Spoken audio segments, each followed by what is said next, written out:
Salam aleyküm değerli izleyiciler. Dedi Zahid ölen bu kimdir?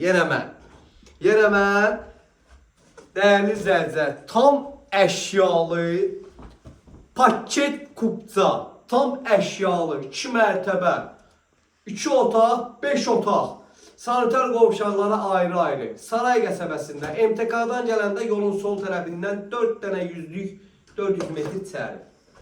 Baba durduğum evin foyer hissəsidir. İndi sizə giriş hissəsindən göstərirəm. Reskiva buradan gəlirsən, girirsən içəri 3 sotun içindədir. Sanitar qovşaqları ayrı-ayrıdır. Gördük.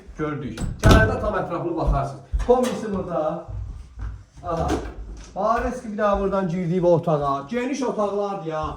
Burada detski otaq, nə bilim belə şey zad yoxdur. Gəl bura. Gəl bura. Bir daha otağa var. Maşallah olsun. Otağa var. İdeal. Gəl bura. Buraya. Bir də bura baxırsan, elə bir Amerikada oturmuşsan, bir dənə barda içki sifariş verirsən.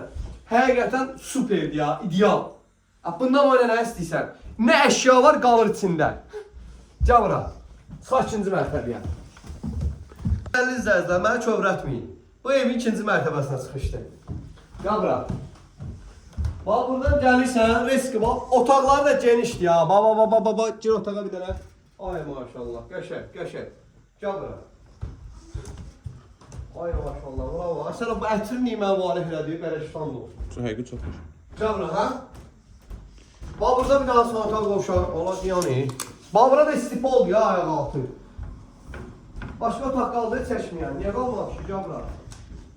Ay maşallah, otağa bax, superdir ya, genişdir.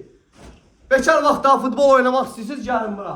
Hələ belə oynamaq demişlər. Bu görürsən Qarabağın oyununa baxmaq üçün. Bunu qoşursan, promoya baxırsan Qarabağın oyununa.